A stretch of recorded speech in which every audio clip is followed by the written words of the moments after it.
যদি এক বাপের পয়দা হয়, যদি এক বাপের বিটি হয়, মোদি চোর আর একবার বল, তোকে যদি না হাইকোর্টে টেনে আনতে পারি, আমার নাম না আলী আব্দুল চাঁদ। আচ্ছা, তো আজকে তোমাদের যে ভিডিওটা শোনাবো না, এই ভিডিওটা তোমরা অবশ্যই একবার দেখো। আমি চাই পুরো ভিডিওটা তোমরা দেখো, তাহলে বুঝতে পারবে মানে ইনি যে কথাগুলো বলছেন, যদি এক বাপের পয়দা হয় তো এরকম কথাটা আর একবার বলে দেখাও। তো কি কথা বলেছিলেন মমতা ব্যানার্জি, যে তাকে তিনি এরকম ভাবে অপমান করলেন বা এরকম ভাবে আক্রমণ করলেন? চলো দেখা যাক কি বলেছিলেন তিনি।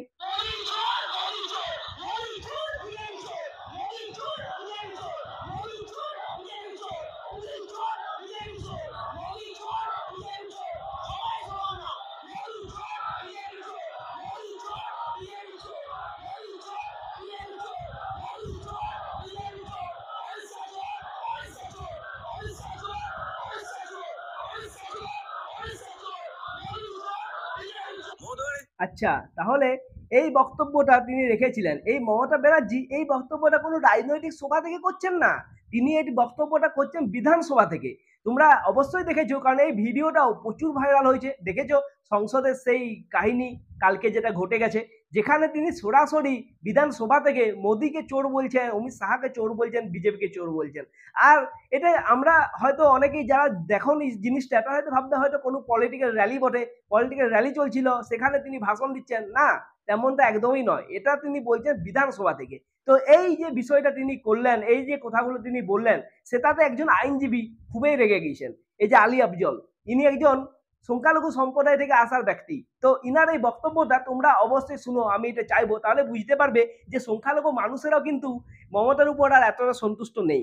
বলতে চাই, তুমি চোরেদের রানী এই কারণে বলছি, প্রমাণ সহ বলছি, অভয়াকাণ্ড যখন হলো, যখন অভয়াকাণ্ড হলো, তোমার হুলিগান যখন ঢুকলো পুলিশ দিয়ে, তোমার পুলিশগুলো বাথরুমের তলায় ঢুকলো, তোমার কলকাতার বুকে তুমি যখন তোমার লোকেরা ঢোকে, তখন পুলিশগুলো মাথা ঢাকে। আজকে তুমি ইয়াদ করো, স্মরণ করো, বামফ্রন্টের আমলে তুমি কি বলেছিলে? ডিএস যে সরকার দিতে পারে না, সেই সরকারের থাকার অধিকার নেই। আজকে সেই সরকারি কর্মচারীদের তুমি দিয়ে দিতে পারছো না। শুনলে তো কি বললো, যে দিয়ে যারা দিতে পারে না তাদের সরকারে থাকার কোনো অধিকার নেই। এই কথাটা একদিন মমতা ব্যানার্জি বলেছিলেন, আর আজকে সেই মমতা ব্যানার্জি ডিএটা পর্যন্ত দিতে পারছেন না। তিনি বলছেন কোর্টে গিয়ে যে ডিএ দিলে নাকি রাজ্যের কমর ভেঙে যাবে। তাহলে বুঝতেই পারছো মানে কি আর বলবো, মানে এমন কোনো জিনিস নেই যেখানে দুর্নীতি নেই, এমন কোনো জায়গা নেই যেখানে এরকম দুর্নীতি বা কাটমানির ব্যাপারটা আমরা দেখতে পাই না। কিন্তু ডিএর বেলায় টাকা নেই, কিন্তু শ্রমজীবী যারা আছে তাদেরকে 5,000 টাকা করে ভাতা দেওয়ার বেলা তাদের কাছে টাকা আছে। আর যেটা যদিও শোনা যাচ্ছে টাকাটা নাকি তৃণমূল কর্মীদের কাছে শেষ পর্যন্ত পৌঁছাবে। তাহলে বুঝতেই পারছো মানে বলার তো কিছুই নেই। একের পর এক যদি কাউন্ট করতে যাই তো ঘটনা বেড়েই যাবে। যেমন এসএসসি স্ক্যাম, সেখানে তো 26,000 টিচার্সদের চাকরি চলেই গেল। 1804 জন বা 6 জনকার যে লিস্টটা বেরালো, সেখানেও আমরা কি দেখছি, সেখানেও ভর্তি ঝুড়ি ঝুড়ি তৃণমূলের আত্মীয় স্বজন, বেটা বেটি, বৌমা, কন্যা, এই সমস্ত আমরা দেখতে পাচ্ছি। তো তাহলে মানে কি বলবো, যে চাকরি চুরিটার সাথে যে তৃণমূল সরকারের কোনো সম্পর্ক নেই, এটা কি আর মানে কেউ বলতে পারবে? কারণ কি এক কথায় এই কথাটা বলতে পারবে? সবচেয়ে বড় প্রমাণ তো এইটাই, যে এই তৃণমূলের যে এত এত মানুষ, এই যে দাগিদের লিস্ট, সেই লিস্টে তাদের নাম বেরিয়েছে। এরপর তারা বলেছিলেন যে কোর্টে যাবে, কোর্টে গিয়ে কি হলো, কোর্ট থেকে ডাইরেক্ট এই যে খারিজটা করে, এই যে এনারা গেছিলেন এই মামলাটাকে পুরো খারিজই করে দিল। কারণ কি বললো, যে সুপ্রিম কোর্টে চলছে বিচার, আর এই দাগিদের কোনোভাবে পরীক্ষায় বসতে দেওয়া যাবে না। তাহলে তো বুঝতেই পারছো। কিন্তু তাও আমরা আগামীকালে কি দেখলাম, মমতা বলছেন যে এই এদের জন্য একটা গ্রুপ সির হোক বা কিছুর একটা বন্দোবস্ত আমরা ঠিক করে দেব, আমরা সেটা নিয়ে কথাবার্তা করছি। মানে দাগিদের বাঁচানোর জন্য কিসের যে এত চাহিদা, সেটা তোমরা কি জানো? বলো তো আমাকে দেখি, যদি জানো তো। লজ্জা করে না, এই জন্যই তো আজকে আওয়াজ উঠেছে। পুলিশ তুমি যতই দলদাসী করো, পুলিশ তুমি যতই তৃণমূলের পা চাটো, পুলিশ তুমি দিদিমণির যতই তলোয়ার চাটো, দিয়ে তোমার বাড়ছে না। আরে বিধানসভা মানে মন্দির, বিধানসভা মানে পবিত্র মসজিদের মতো পবিত্র স্থান। সেটাকে বাংলার বুকে 11 সালের পর থেকে উনি ক্ষমতায় আসার আগে ওই বিধানসভা ভেঙেছিল সেই কলঙ্ক তো হয়ে আজও আছে, ইতিহাসে স্বর্ণাক্ষরে লেখা আছে বিধানসভা ভেঙেছিল মমতা ব্যানার্জি। আজকে সেই বিধানসভাতে দাঁড়িয়ে তুমি একটা সাংবিধানিক পদে থেকে সেখানে তুমি নির্বাচিত বিধায়কদেরকে সাসপেন্ড করছো, হই হুল্লোড় করছো। আরে সত্যি সত্যি এটা একটা নজরবিহীন ঘটনা, মানে একদিনে 5 জন বিধায়ককে সাসপেন্ড করা হলো। আর শুধুমাত্র সেটা নয়, বিধানসভায় কালকে যে ঘটনাটা ঘটলো এটা কিন্তু ইতিহাসে কখনো প্রথমে দেখেছি বলে আমার মনে হচ্ছে না। তো দেখো এখানে একটা কথা আমি বলতে চাই, এই যে ইনি যেটা বললেন যে পুলিশ কথা শুনে চলে, হ্যাঁ অবশ্যই পুলিশ, মুখ্যমন্ত্রী তো কথা শুনে চলবে, কিন্তু ইনি বলছিলেন নাকি আর্মিরাও আমার ভয়ে পালাচ্ছে, আর্মিরাও ওনার ভয়ে পালাচ্ছে। তাহলে বুঝো মানে কোন জায়গায় আমাদের এই রাজনীতিতে এখন পৌঁছে গেছে। মমতা ব্যানার্জির তো স্বভাবই এটা। আপনি দেখুন না, মমতা ব্যানার্জি স্মরণ করো, ইয়াদ করো, এনআরসি করতে হবে, সিএ করতে হবে। উনি তো বলেন এখন এখন বলে সিএ করতে হবে, এনআরসি করতে হবে বলে তুমি সেদিনকে আজও ওই সংসদ ভবনে, ওই সংসদে লিপিবদ্ধ আছে। তুমি তখন কংগ্রেসের এমপি, মেম্বার অফ পার্লামেন্ট, তুমি তখন কি বললে? বাংলায় বামফ্রন্ট সরকার অনুপ্রবেশকারী ঢুকিয়ে রেখেছে, বাংলাদেশি অনুপ্রবেশকারী ঢুকে আছে, বাংলাদেশি মুসলমান ঢুকে আছে, এবং ওদের ভোটার কার্ড থেকে শুরু করে সমস্ত বাতিল করতে হবে, অনুপ্রবেশকারী বন্ধ করতে হবে, এনআরসি করতে হবে, এখন যেটা বলছো সিএ করতে হবে। সেদিনকে তুমি এনআরসি সিএ করার দাবিতে সোচ্চার হয়েছিলে। হ্যাঁ, এটা তো অবশ্যই সত্যি। তোমরা শুনেছিলে আগের ভিডিওতে, হয়তো দেখেওছিলে, যখন তিনি কংগ্রেস করতেন তখন এই মমতা বন্দ্যোপাধ্যায় বলেছিলেন যে এনআরসি করতে হবে বা সিএ করতে হবে, আর এখনকার দিনে তিনি এসআইআর এর বিরোধিতা করছেন। তাহলে তোমরাই বলো মানে রাজনীতির জন্য মানুষ কি না করতে পারে। দেখো এই যে এসআইআর এর বিরোধিতা করছে সেটা সবাই জানে যে এই যে বাংলাদেশ থেকে যে সমস্ত ইল্লিগেল মানুষেরা এসে, যে বাংলাদেশিরা, তো তাদের ভোটের একটা এখানে চক্রান্ত চলছে, মানে এই ইল্লিগেল ভোটের জন্যই নাকি মমতা ব্যানার্জি টিকে আছেন চেয়ারে, এটা বলছেন অনেক মানুষই। তো তাহলে তোমাদের কি মনে হয় যে এসআইআর করতে এখন তিনি কেন বাধা দিচ্ছেন, যে সময় তিনি নিজেই একদিন এনআরসি বা সিএ করতে বলেছিলেন এবং তিনি একদিন কমপ্লেন করছিলেন যে বাংলাদেশি মুসলমানরা ভারতবর্ষে এসে তারা জড়ো হচ্ছে এবং ভোটকে প্রভাবিত করছে।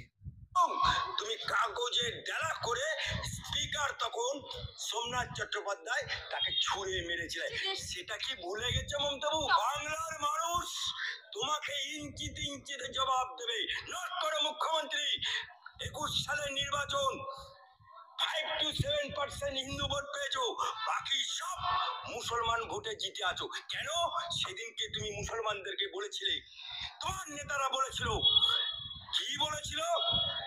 মায়েরা, বুবুরা, খালারা, আপাদেরা, আপনারা যদি মমতা বাবুকে ভোট না দেন তাহলে বিজেপি চলে আসবে, আর বিজেপি এলে মুসলমানদের নাকি আজান দেওয়া বন্ধ করে দেবে, মুসলমানদের নাকি কোরআন পড়া বন্ধ করে দেবে, মুসলমানদেরকে বাংলাদেশ পাঠিয়ে দেবে, মুসলমানদেরকে আফগানিস্তান পাঠিয়ে দেবে, মুসলমানদেরকে পাকিস্তান পাঠিয়ে দেবে।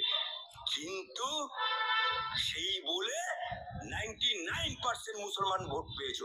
আজ মুসলমান ভোটে জিতে মুসলমানদেরকেই বলছো ওয়াকফের আন্দোলন করলে দিল্লি চলে যাও।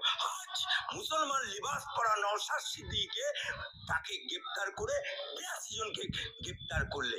আজ আচ্ছা, তোমরা জিনিসটা দেখলে, এই জিনিসটা দেখলে তো মানে একজন সংখ্যালঘু মানুষ, একজন মুসলমান ব্যক্তি হয়ে তিনি মমতা ব্যানার্জি সম্বন্ধে কি বলছেন, যে তিনি বলছেন মমতা ব্যানার্জি নাকি মুসলমান ভোটে 99% মুসলমান ভোটে তিনি এখানে জিতেছেন, আর আজকে সেই মুসলমানদেরই মমতা ব্যানার্জি অপমান করছেন। তাহলে 2026-এর ভোটে এই মুসলমান ভোটটা থাকবে তো, না আদৌ থাকবে না, সেটা তোমরাই জানাও।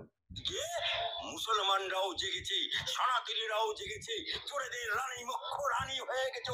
তাই চোরেদের রানী বাংলা থেকে বাই বাই। পাল্টু মাল দেখেছেন? পাল্টু মাল, এই মমতা বাবু হচ্ছে পাল্টু মাস্টারের একবারে শিরোনামে, এবং ওনার মিথ্যা লগ্নে জন্ম হয়েছে, তাই উনি মিথ্যাটাকে এত সুন্দর পরিবেশন করতে পারে যেটা মানুষ বাংলার মানুষ গদো গদো করে খায়। আজকে তুমি বলছো চোর, মোদিকে বলছো চোর, বিজেপিকে বলছো চোর, মোদি চোর।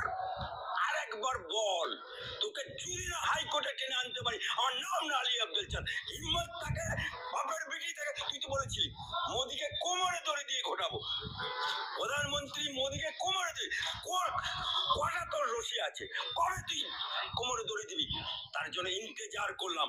আর তোকে তোর দলের লোকেরা আজকে বাংলার মানুষরা চোরেদের মুখ্য রানী, 26,000 চাকরি কে মুখ্যমন্ত্রী, তামান্না হত্যাকারী মুখ্যমন্ত্রী, বকটুয়ে মুসলমান হত্যাকারী মুখ্যমন্ত্রী, আজকে তুমি চোরেদের রানী, চোরেদের সর্দার। তাই চোরেদের রানী আর নেই দরকার। আচ্ছা, তাহলে পুরো ভিডিওটা তোমরা শুনলে। তো এখানে আমরা একটা কথা কিন্তু বারবার শুনতে পেলাম, চোরেদের রানী। তো এখানে ইনি কথা বলতে বলতেন এতটাই মানে রেগে গিয়েছিলেন যে এনার মুখ থেকে আপনি থেকে দাঁড়িয়ে তুই চলে এসছে। তোমরা শুনলে তো? কিন্তু মুখ্যমন্ত্রীকে তুই বলাটা অবশ্যই ঠিক নয়, সেটা আমি বলবো।